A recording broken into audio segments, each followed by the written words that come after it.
1,3 kg, c'est le poids moyen d'un cerveau humain.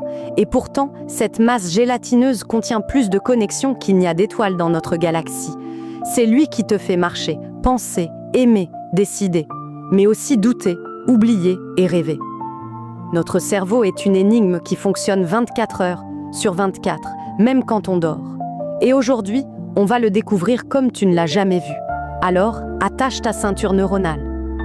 On plonge dans la fabuleuse machine qui fait de toi ce que tu es. Le cerveau est divisé en deux hémisphères, droit et gauche. Chacun a ses spécialités. Le gauche est souvent lié au langage et à l'analyse, le droit à l'intuition et à la créativité.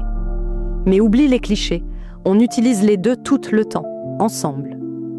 À l'extérieur, on trouve le cortex cérébral, une fine couche plissée, c'est le centre de la pensée consciente. À l'intérieur, des structures plus anciennes, comme le système limbique qui gère les émotions et les instincts. Le cervelet, lui, s'occupe de la coordination et de l'équilibre. Et le tronc cérébral, à la base, gère les fonctions vitales, respiration, rythme cardiaque, digestion. Bref, tout ce qui nous maintient en vie sans qu'on y pense.